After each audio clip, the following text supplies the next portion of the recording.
to Walton Valley Community Television Studios in beautiful Green Beaverton, Oregon. We bring you the Conversations with Dr. Don show, and I can't see the monitor. It's behind camera one. When someone gets a chance, move it out where I can see it, please. Good morning, good afternoon, good evening, good whatever time of day it is. Thank you for tuning in to Conversations with Dr. Don. Now, for your first-time viewers, Conversations with Dr. Don is an ongoing series of one-hour standalone talk shows where I interview interesting people like most of you out there about who they are as unique, one-of-a-kind individuals and about whatever it is that we've decided to talk about. However, tonight's show is different. It's quite different. It is a switch where the tables are turned on me and I am being interviewed by my supposed guest, my good friend David Delk. Am I right? Mm-hmm. The other two times where David interviewed me were in two one-hour shows titled A Video Memoir of a New Orleans Creole, Parts 1 and 2. And of course, tonight you're looking at Part 3, which were broadcast earlier and are available for viewing on my website at www.donbaham.com and clicking on favorite links. Tonight's show, the third and last in this series, is subtitled A New Orleans Creole's Awareness of Racial Differences and Experiences, and is a rather chronologically recalled report of instances of my unique experiences of racial differences and discrimination. I sincerely hope that my disclosures will add to your learning and experiencing of these things from your past or even in your present. And I'm not going to guarantee that I will be as even in my emotional appearance as David talks to me about these things, because there probably are some residual feelings associated with them, as you will see as the show unfolds. But it's now time to reverse roles and be the victim. I mean the guest. David, will you take over now? Okay, I will take over. First, I want to thank you very much for allowing me to guest host and interview you, because I do feel like it's a real honor to do that. And so thank you so much. Thank you. I'm very glad to call you friend. So thank you. Okay. We belong to a mutual admiration. Yes, we do. Okay. Yeah. So let's start with talking about a little bit about who you are for people who have missed the other two programs, and just give us an idea when were you born, just as a starting. I was born in the lower 9th Ward of New Orleans, Louisiana on December 26th, 1928. Wow, that was a long time ago. Not that long. Yes, it was a long time ago. Yeah, and I remember it very well. No, I don't. It was a dark and gloomy and stormy night. Right. Okay, all right, yeah. And so tell us, New Orleans had a lot of different racial groups and ethnic groupings, so how did you fit in there? Well, that was, as I remember as a kid, there was the white and the Creole, and then what we call the colored then. And strangely enough, we Creoles, who are mixed bloods, saw ourselves as different or better than the colored. And now they're called African American or black. And we're getting off there. Anyhow, if you want to know what a Louisiana Creole is, I am a Louisiana Creole. But I have a definition of Louisiana Creoles that I'd like to read now. And I can start now. Louisiana Creoles are people of varying mixtures of red, white, and black racial heritage, largely descended from the colonial white, European, slave black, African, and indigenous red, Native American races from the time before Louisiana became a possession of the United States through the Louisiana Purchase in 1803. Unlike many other ethnic groups in the United States who are immigrants from other countries, Louisiana Creoles are a mixed race group that originated in Louisiana, USA. and are descended from American-born forebears. Having originated in Louisiana, some Louisiana Creoles have moved to other larger American cities and to a greater or lesser degree formed pockets of Louisiana-originated Creole groups and cultures. Louisiana Creoles have over time developed a unique culture and language derived mostly from the French, with minor contributions from other languages. This patois evolved in the 19th century and at that time was used by slaves and planters alike, and continues to be used today in some older Louisiana Creole groups. This Louisiana Creole unique culture also has a distinct relationship with food, nutrition, and ritual around food preparation and consumption. Louisiana Creole cuisine incorporates spices, ingredients, and condiments from the French, Italian, Spanish, African, and Native American cultures. The Louisiana Creole community is purely American in its diversity of interest and involvement in political, social, and other interests vital to our freedoms and way of life. Louisiana Creoles come in all physical presentation, including eye color, skin pigmentation, and hair grade. Probably the most significant characteristic of Louisiana Creoles, in addition to physical presentation, is a mindset that manifests itself in a quiet appreciation of their unique racial heritage and culture. You know a little more about what Creoles are besides what you see? Right. Yes. All right. Very good. Yeah. I remember when you came back from Louisiana a year or so ago. You talked about the rainbow of colors.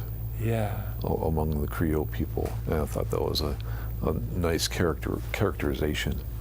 Yeah. Right. And I also discovered down there. I finally discovered that the red part is Choctaw.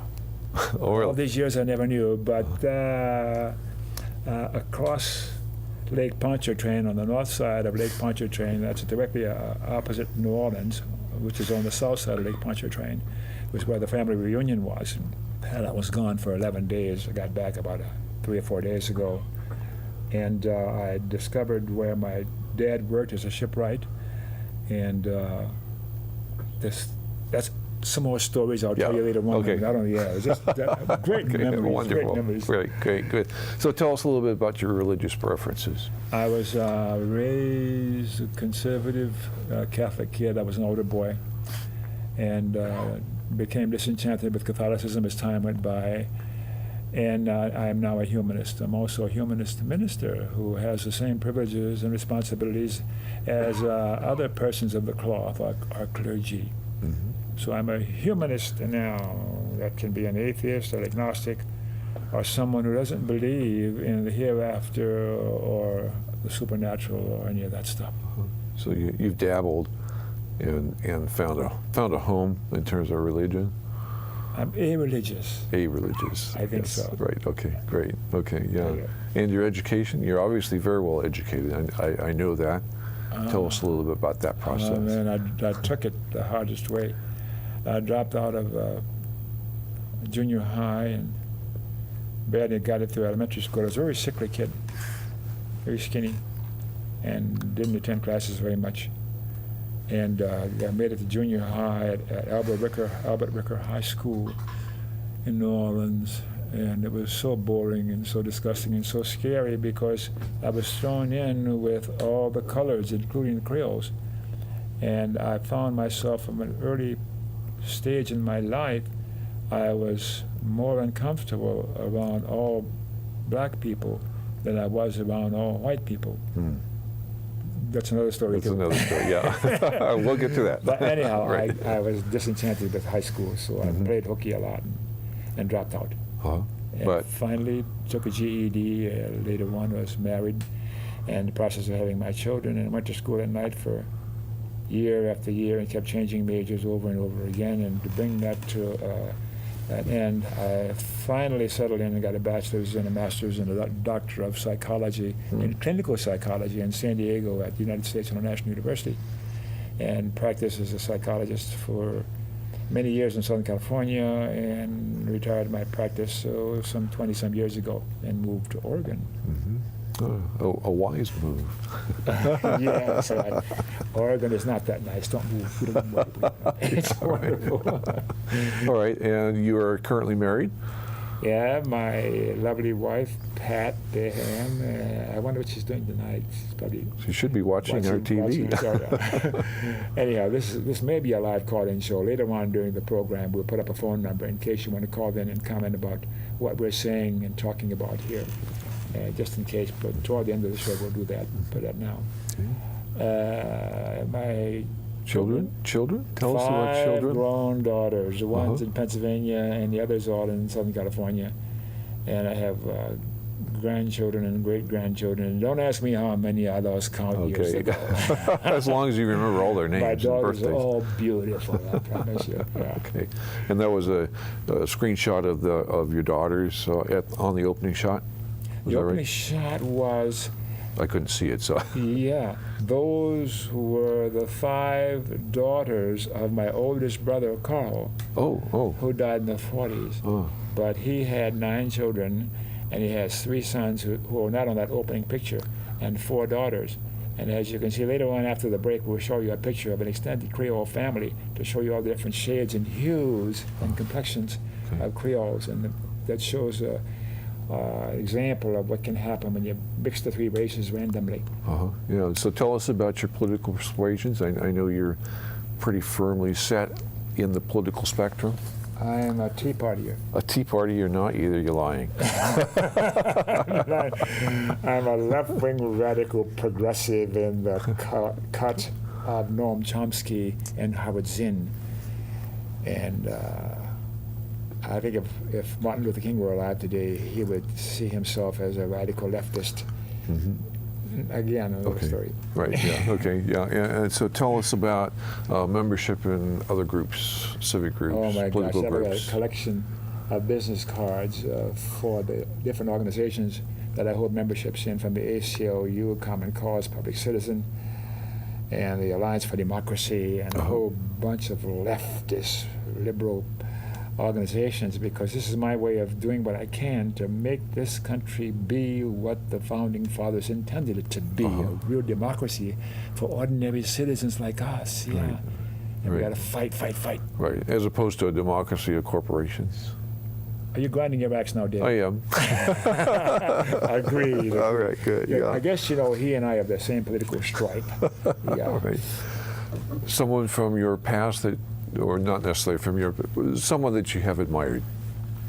Jesus Christ, Mahatma Gandhi, and Martin Luther King. And sometimes my fellow humanists look at me kind of askance when I say Jesus Christ. Well, I look at Jesus Christ as an extraordinary human being. He may or may not have been the Son of God, but it doesn't matter. Apparently, from what I've read, whether it's a fallacy, a fantasy, or a joke, but how he lived his life was a model for loving your neighbor and being my model, KFC, kind, friendly, and charitable.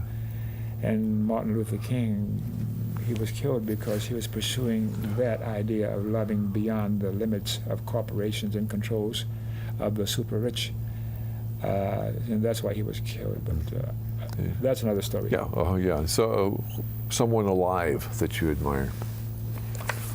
Oh, we just lost Howard Zinn. Noam Chomsky, of course.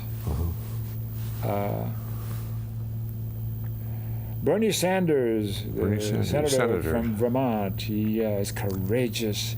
Hugo Chavez of Venezuela, I admire hugely. And Fidel is alive and well. And a brief digression, Fidel Castro is back now in the public talking again. And he was disabled for years with an intestinal sort of a thing. And I'm wondering if he had the same thing that I had that disabled me about 18 months ago when I had the major surgery at the VA, because that's another story. Yeah, there's lots of stories. We'll do this again. So you've been retired for a number of years. When did you retire, and what are you kind of doing now?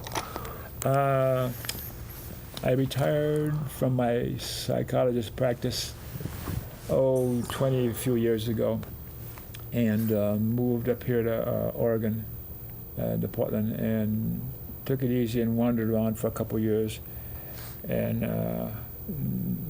stumbled upon community television and fell in love with it and decided, here's a chance to grind my axe as I practice my humanism and have people from all political stripes on my show and interview them about what's important in their life. So I spent a lot of time preparing for my conversations with Dr. Don shows. And then occasionally I'll record a conference or something that I broadcast on my show here. And my Humanist Minister activities, I belong to Senior Studies Institute. That's an organization sponsored by Portland Community College where seniors get together and talk about current events and whatever. And the Humanists of Greater Portland, I attend regular Sunday morning sessions there, and the Alliance for Democracy meetings that are terrible. No, that's that's you're okay. the president of our Yeah, right. Yeah. So that kind of stuff, and I like to do movies and plays now and then. Okay, all right. There's not enough time in the day. Yeah, you keep more than busy enough for a couple of people. Yeah. Right. Yeah. And I'm sorry, I kind of got out of order because I wanted to ask you about your work life, and I think when you first started working, you were working for $2.50 a week.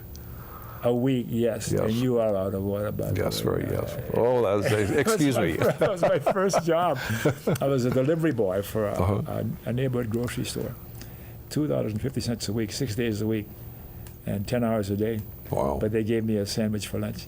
The bonuses. We live for bonuses, huh? And then I got finally I got a few jobs until I finally got into aerospace as a $1.10 an hour mechanic, C-level mechanic, bucking rivets, making floor panels for T-28 trainers for the Air Force, and enjoyed that career, and was promoted there and moved up the ladder in my working class to become a checkout mechanic for F-86s and F-100s. And I loved that very much. That's another story too. And he got married and decided a lot went on between there and from the time I went back to school in my later years and started my schooling in psychology, and did a lot of extra learning and workshops and stuff to learn how to be a shrink rather than just the academic knowledge. Enjoy that very much. And I still see a few clients in an office in my home and teach them transactional analysis, how to look at themselves without having to go through the insurance companies. That's another story. And I do Socrates Cafe, which is a gathering of fellow curious people just who are concerned about the important questions in life, like Socrates was. And we explore those questions and come up with answers, and sometimes we don't. We have a good time doing that. Just the camaraderie and the getting together of like-minded people who are weird. Yeah, and do you have little drinks of hemlock? No. No hemlock? Okay, good. All right, good. So tell us a little bit about your views of America today and how it acts in the world.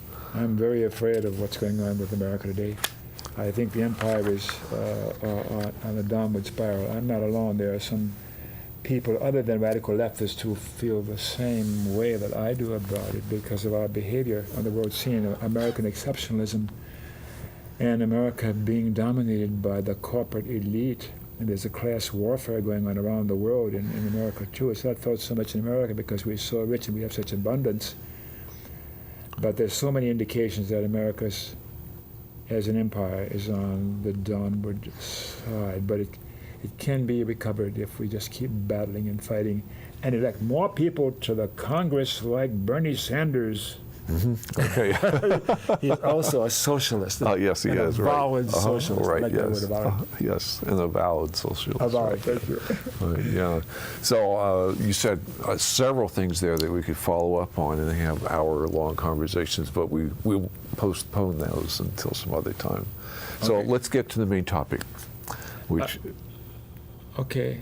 As in, I prepared some notes to sort of prompt us, and awareness of racial differences and experiences. And there's about 5 categories, those things that I remember from childhood and from my adolescence and from my 3 years and 2 days in the U.S. Army, and then in my working life, and then in other adult life. And we have to have 4 hours to cover these, but we'll start. Yes, yeah, well, let's do it. Yeah, let's talk fast and and see what we can go through. So, Okay. Tell us about the childhood. When did you first become aware of race as being a factor?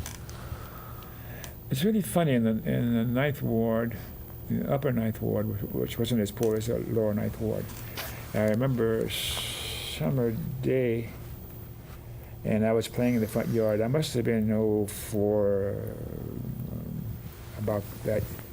And there was a white man on the porch talking to my mom, I guess. And we didn't have white men down there. Occasionally there were Creole men, and occasionally a black person. There was a distinction then. But I never saw a white man. And this guy had a suit on. And they were talking, and I was wondering, what are they talking about? And I think I heard my name mentioned. And I was curious about what they were talking about, and I was kind of scared. I'm not sure what I was scared of, but there was something unusual going on there. And that was my first awareness of differences in race and color beyond just hearing them talk about it. Yeah, so that was a bit scary. And then your sisters helped your awareness. Well, Papa would not have his daughters work in the white man's house as servants and cooks and that sort of thing. We were above that because we were Creoles. But a few of my sisters worked in garment factories, sewing. And occasionally I'd hear remarks about their Jew bosses, but not in a particularly derogatory way, but the fact that they were Jews. And that seemed kind of awkward, but left me with a questioning. What's that about? Why is there a difference? But I got the impression that Jews ran factories and were in charge of the businesses, but it didn't have any significance for me at that time other than that, just a curiosity and a questioning. Okay. And a sense of anger about white people in general, was that developing? I don't know where the root of that came from, but I got the impression early on that I was not to aggravate or anger a white person, and it was pretty damn strong, pardon my language. They're, generally speaking, white people just behave in a rather aloof fashion, but not a direct personal attack or insult to me, person to person. But there was just this wariness and deep down fear. Don't anger or make a white person mad, because who knows what the heck can happen. Right. And that happened early on. That lasted a whole lot of years. Okay. All right. And so these feelings are all still in childhood, and then you became a teenager and went into adolescence. Yeah, but another bit more about the childhood thing. Occasionally, today even, I'll meet a white person, a white man. There's something about him. He sounds like a redneck from Georgia, Mississippi, and he has a bit of a twang in his voice like that. And I kind of get wary, so the residuals of what it sounds, somebody that reminds me of those people that I was afraid of when I was a kid.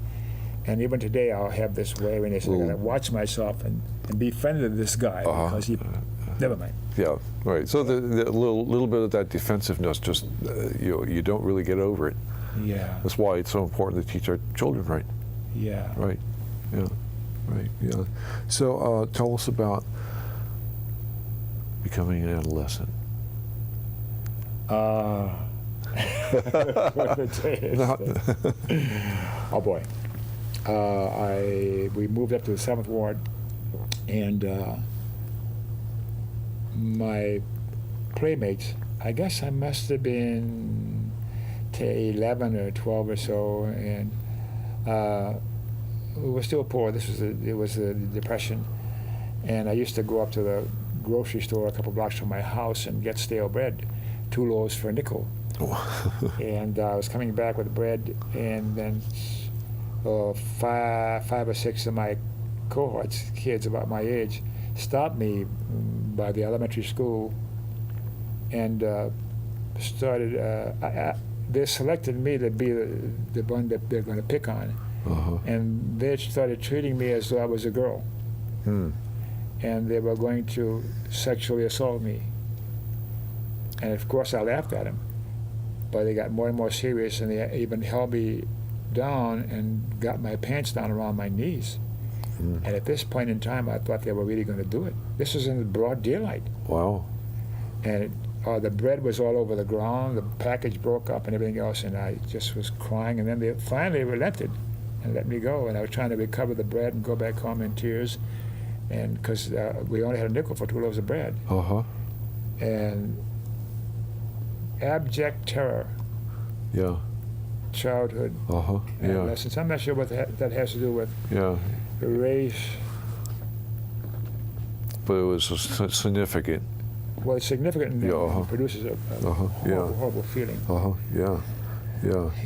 And tell us about Bobby Roberts and wrestling.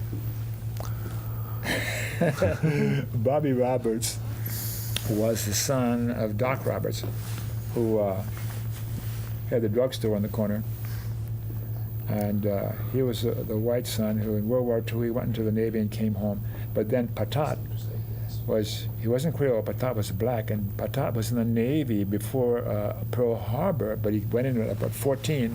But he and Bobby Roberts had something in common, and they would wrestle and fight. A black guy and a pure white guy.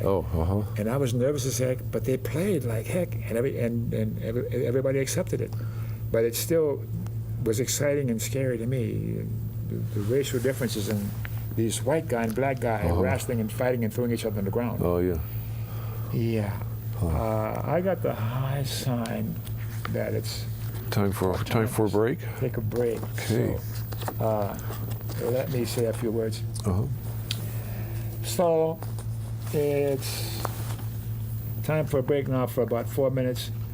We're going to put up on the screen a few panels that show information that you may want to make note of during the break. You may want to get a pencil, a pen, and paper now. You can get conversations with Dr. Don on the internet. Tell your friends to watch Dr. Don's shows on the internet anytime by going to my website at www.donbaham.com and clicking on favorite links. Now let's take that brief break for about 4 minutes, and then we'll be back.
back. Thanks for staying tuned. And now we're going to show you a picture of an extended Creole family now. I think we'll bring that up and show you what an extended Creole family looks like. Can we bring that up there? And this was taken a few years ago. This is my oldest brother's kids and their extended family. If you notice, there's a whole variation of shades and colors and hue and all sorts of things. I just thought you'd get an idea of seeing a picture of a Creole, New Orleans Creole family. Okay, thank you. For you viewers who missed the opening of the show, Conversations with Dr. Don is an ongoing series of 1 hour standalone talk shows where I interview interesting people like most of you out there, and we bypassed that pretty much the first time because this is not that kind of a show. This is another show where David is interviewing me. Okay, tonight's show, the third and last in this series, is subtitled New Orleans Creole's Awareness of Racial Differences and Experiences, and is a rather chronologically recorded report of instances of my unique experiences of racial differences and discrimination. I sincerely hope that my disclosures will add to your learning and experiencing of these things from your past or even in your present. Now let's get back to the interview. And further on, we're going to open the phones up, and you can call in and comment or ask a question about what's gone on so far with David and I. And I'm discovering as we're going along in the show that we need 6 hours, David. This is yes, not going to right. be good. Yes, well, I'll be here for all 6 hours, so that will be fine.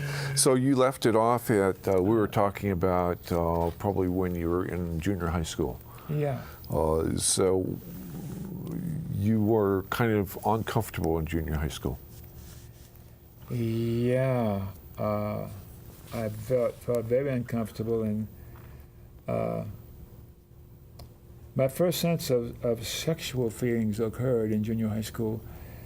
A guy named George and I got in a bit of an argument. The next thing you know, he socked me and knocked me out. Oh. Bing, and the next thing I know, I vaguely remember crashing to the floor, and then I felt something soft on my cheek. And there's a woman's PT instructor, and she's cradling my head, and she's, "Are you okay?" And her perfume and her breast against my cheek. She said, "What is this? Hit me again, somebody." That was my first awareness of sexual feelings, and I fell in love with her. Right, it was my first love. Your first love, right? What was I? About 14 or 15 years old or something. Yeah. But that was a memory, and first. Yeah. And then when we were talking earlier, you talked about skipping a lot of high school. In fact, you didn't graduate, as I recall. Yeah, because I was just horribly. I sensed there was something wrong with the schools we went to. The junior high school I went to, the building was crumbling, and even in the elementary school, the books we had were handed down, and there weren't enough books to go around to every student, and they were marked up because they were from the white schools. I experienced that as a kid. Oh, yeah. But then in junior high, there were 4 buildings in this 4-acre plot or something, and 2 of them, we could use the first and second floor on those buildings, but the other floors were condemned. This is what black and Creole people had to put up with. Yeah.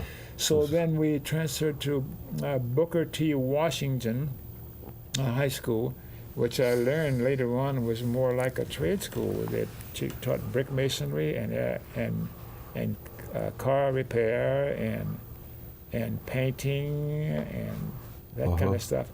And I didn't know there was something going on here. Why wasn't there stuff that I saw in the movies about kids going to school? I didn't want to learn to be a brick mason. My 4 brothers were all carpenters, like Papa. They were all tradespeople. And I'm not going to be that. I'm going to be something different, and my mind worked differently.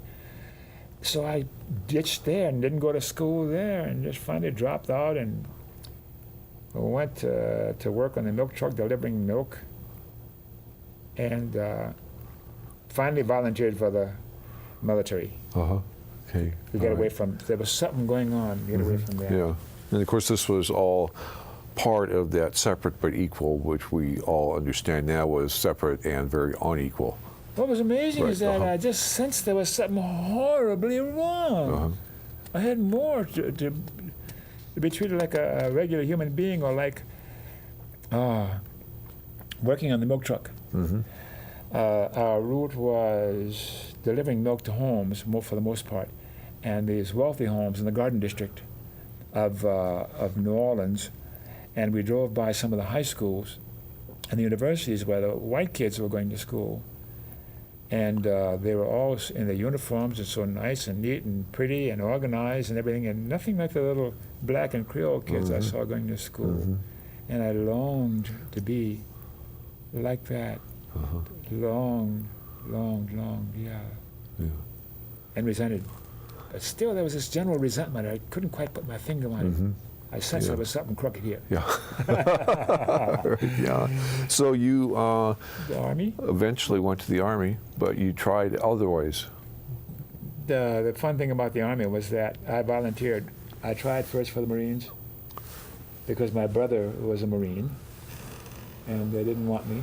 And I tried for the Navy, and they didn't want me. And reluctantly, I volunteered for the Army, my last resort, because I had to get out of New Orleans. So at the induction place, they called my name with a group of guys going to this training base, and they were all white. But then there were 3 other guys, and myself made the 4th guy, and 2 of these other guys were Creole, but they were with the guys going to this other training base, which was in South Carolina, which were all the blacks were taking basic training. So I felt uneasy with going with the whites, and so I went to the desk where the master sergeant was. I says, I think there's something wrong. I think I should be going with my friends over here. I didn't know them, but I knew 2 of them were Creole, and 1 guy was black, Yancey Brown. And this sergeant, his face turned beet red. That kind of a mistake, mistaking me for a white person. Oh, that will never do. So I went to basic training in Columbia, South Carolina, Fort Jackson, and that was an experience and a half. The first time thrown together for basic training with a group of black, at that time, very poor black people. And I sound like a classist or something, but I was very uncomfortable. And it wasn't, because all my life as a kid was these Creoles who thought they were better than black people. So it was horrible in basic training, and I got through that. And that's enough of that story. Yeah, so tell us about when you were in the Army itself. Then how did you associate with other people, and what happened on when you weren't on duty in your social life? The service clubs. The service clubs were still in operation like they were actually in World War II. But I'm a World War II vet because I got in within a certain calendar period when the war was declared officially over. But they still had all the USO shows and the service clubs that they did during World War II, actually. And there's a Golden Dragon Service Club was in Yokohama where all races gathered. And I made white and Hispanic acquaintances as friends rather than the blacks. Because they assigned me to a trucking company in Yokohama when I left the replacement depot, first got overseas. And I told them this didn't feel right, so they didn't allow me to take part in that. They moved me over to a medical outfit because I volunteered for the medics. But was the medical unit, was that black or white, or did they divide that up? They divided everything up. Yeah, divided everything up. But it seems that the troops who were in medical unit, the blacks who were in medical units or headquarters company had higher IQs, generally speaking. So they figured they couldn't put me in a white outfit because I already changed once. So they sent me to you were labeled. I didn't know I had a high IQ. But I was brighter than the average bear, not as smart as you are. But that was quite an experience. And this whole thing about race permeated my whole life in the military. So, and I made friends with white whites and Hispanics because it seemed easier and wasn't so scary for me. Yeah. And the White Service Club in Yokohama, where all the white troops gathered, I'd go over there sometimes, but anyhow, I so you wasn't had, happy in the military. yeah, and you had an encounter with a drunk soldier. Oh, yeah. Well, you know what a pro station is? No, I have no idea. Prophylactic station. That's when if you had sexual activity in town, you stop at a pro station. It was maintained by the medical operations, and there was a prophylactic chemical you used to ward off contracting of venereal disease. But then I stopped in to say hello to my friend on duty who was managing this pro station, and then this guy named Walker was taking treatment, and he was talking to his buddy in the next stall about whitey and crackers and just really racist stuff. And my white friend was with me, and I was embarrassed. So I said something like, hey, cool it, you know? I mean, it's... So he didn't forget that. So months later, they caught me down in Chinatown, him and his buddies, and they beat the crap out of me. Wow. I had a bloody nose, and there's an instance of racism against me by black truck drivers. Yeah, that's enough of that one. Yeah. So it was easy to see that you didn't really fit in any world. You didn't fit into the world that the larger society wanted you to put into, and you weren't really able to fit in where you wanted to fit in. No. That's why I felt so good for 11 days, and I was down in New Orleans again, hanging out with Creoles. Yeah, and I'm right. embarrassed about being aware of my own prejudice from all directions. Right. See, you can tell this is affecting me emotionally. I'm not so gabby anymore, so keep going. Okay, all right, yeah. But you had some good times. Jazz. Yeah. Oh, this is my fun days when we were doing some drugs that were only available in Japan, and there was no marijuana. We used to dry out anything we could find that looked like it. Maybe marijuana, and smoked it. Didn't do any good. But there was heroin and other stuff, heavy-duty stuff, that I dabbled with. And Bobby Ayala was an Hispanic guy, and he was from L.A., and we became friends, and we'd get stoned with this heavy-duty drugs and hang out in the music room upstairs, and those are marvelous times. I'm reliving it.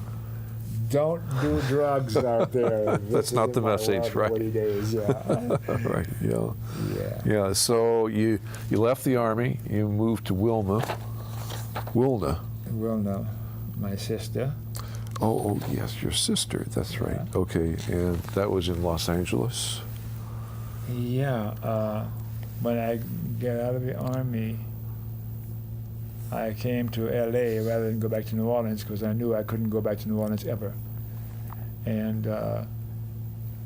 Wilna's husband, Jimmy, and he's dead now. Wilna's incidentally 97 years old and living in a home in Los Angeles. But Jimmy said to Wilna, well, this boy's been overseas and he needs to just relax and unwind. So he gave me keys to the second car, and he said, you're not work for 6 months, and here's an allowance, because I'd burned all my money as I got discharged and just blew it. And he treated me better than a brother would, or whatever. And those were some good times. Jimmy was a kind and gentle man. So those are some good times. See, great, good. Yes, they're good times, sure, yeah. And so you got through your 6 months of paid vacation, and you went to work for North American Aviation in L.A. Yeah, that's when I was working on airplanes and having a good time doing that. But I experienced the workforce was nominally integrated, and I was always looked at as something else. As I've gotten older, the black heritage shows more, but I was even nowadays I look like I'm from the Middle East or Hispanic even sometimes. But I was more easily taken for something else, so to speak, then. So I had mixed feelings of relief at not being treated as Negro, and I felt guilty at passing by default. So I was scheduled to be promoted to hydraulic checkout mechanic. That was extremely difficult because they didn't want to see me promoted because of my race. But my boss decided, he was a white man, he decided we would take on anything that the company threw at me, and they would arrange for me to be tested and get this promotion. So it was a 4-hour oral examination by this big wig, and I made 99.60-something% on I studied. And this, Charlie Zell said, no matter what it takes, you don't work on the line, you go into my office and study and study and study, and we'll beat these so-and-sos. And we did. All right. So there's an instance of anger. Now, in that same group, I have a note here saying Longshore and Liza and Rastus. So I was with the crew working on aircraft, and Longshore was the lead man's name. This is before I became a checkout mechanic. And Longshore liked to tell Liza and Rastus jokes. You know what those are? Nope. Racist jokes that the old Southern white boys tell to each other. Liza is the negress. And Rastus is the Yazza boss guy. Oh, okay. And it's just horrible, those jokes. But Longshore would tell these jokes at break time, and most of the members of the crew would just laugh, and I just kind of laugh a little bit. But there was one white guy who knew that I wasn't white, and he was so damn uncomfortable because I wouldn't say anything. And finally one day I said to Longshore, when he and I were alone, I says, "Do you know who I am and what I am?" And he was so apologetic. He was so sorrowful. He's living a life of racism and don't even know he's talking to one. Yeah, right. Right. But there's an example of that. Yes. Right. Yeah. I had just. Well, never mind. We're not talking about me, so that's fine. Oh, one more about that story. Yeah. Evidence of racism. One Monday morning, I came to work. We were working in the hangar then. And my whole department had shipped out. They had managed to keep a secret from me for weeks. They had prepared to move the entire department to France to modify a bunch of aircraft at an Air Force base, but they didn't want to take me because I was the only black, and they didn't want me to go with them for a number of reasons. And the hangar was empty. So I went to the hangar next door, and the supervisor was waiting. He says, "Come on." He says, "I'll put you into my department." And I worked like a dog, but talk about being crushed. Oh, yeah. The racism. Another time they called me in to be given a field service assignment because I was so bright and I knew so much about the airplane, to be a field service representative for the company and go to the Air Force bases around the world and teach the Air Force people about the airplane. But then when I got into this interview, they looked at me and they made a mistake. Because on the time card, there's a -05, -04, and -03, and -05 meant Negro. But they didn't notice that. Based on my record, my score on the hydraulic checkout examination, I was really bright. And no black person could be so. That's right. They made a mistake. So they danced and tried everything in the world to back out of this. And finally, they said, "You understand." Well, I left work and I got drunk. That hurt. Yeah. So there's another instance of racism. And this would be in the early 50s? This was probably in the late 50s. Late 50s, wow. Yeah. Then I was assigned to... Oh, I got to go back and tell you about... I went to New Orleans, and a 49 Ford, and I had my 5 daughters in the car, and my wife, Juanita, my first wife, and we were driving back from New Orleans to Los Angeles. This must have been in the early 60s, and it was hot as heck, and we had an evaporative cooler hanging on the window, and we ran out of water, so we pulled into a gas station in a remote part of Texas, and I got out and had my water bottle, so I went up. It was deserted, nobody was there but just the attendant, and I asked him, can I get some water? And there was a cooler where the water was refrigerated, and then there was a little plastic hose where you put it in there, and then you could fill your bottle with it. So I asked him if I could get some water, and he says, yeah. So as I started filling my bottle, he came out and he grabbed the plastic tube and snatched it. He says, you don't need no water. And I'm looking back, and there's my babies in the car thirsty. They're roasting, but then when he snatched the hose from me, he then went into the office of the gas station. But then there's a back room in the gas station, and I followed him, and I couldn't find him, and nobody else around. So he must have been in the back room, and I smelled it. I knew he was waiting for me to go into that front room and go to the back room to find him, and he was going to blast me away. Really? Oh, wow. So I backed out. I experienced this. Turned, and my kids are looking, what's going on, Daddy? And I said, oh, nothing. And I quietly got back in the car and drove away. Wow. There's an experience of racism. Wow. That's...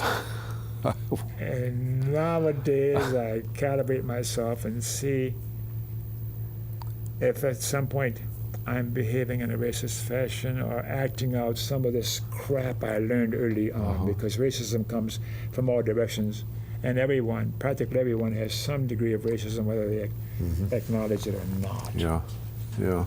So, don't wow, ask me that's a powerful statement.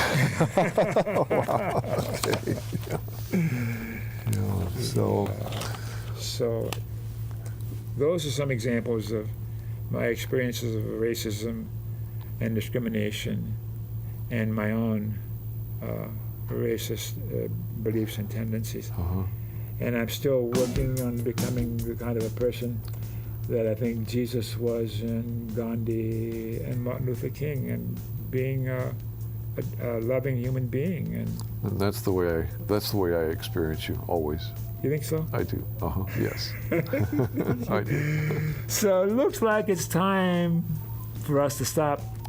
Keep those pens and pencils handy, because you may want to jot down something that we'll show you in the closing credits.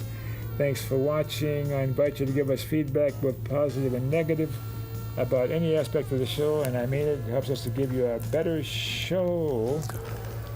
My email address is friendlydon@aol.com. My guest email address was up on the screen during the show. When you write Dr. Don, let me know if it's okay to read your email on the air. I have a few public service announcements that I want to read. First, I want to tell you about the Alliance for Democracy. That's an organization I belong to. And David, say a few words about the Alliance for Democracy, because it's a national organization with a Portland chapter, which is dedicated toward ending corporate domination of, you fill in the blank. Domination of the society, the culture, and the world. And then we'll put there's a Portland chapter of the Alliance for Democracy. Let's go back to that one, where you can talk to David Delk on the phone besides here. And come join us at our twice-a-month meetings and hear what we're about. They're really a very good organization. So let's talk about the ACLU, the American Civil Liberties Union. And I had the current issue of an ACLU publication where they listed the names of the contributors, and I'm in the category of from $250 to $400. I want you to know I'm a dues-paying member of the ACLU. That's the national office. And the ACLU wants to know if you think you've been stopped because of racial profiling, particularly if you're in Arizona watching this.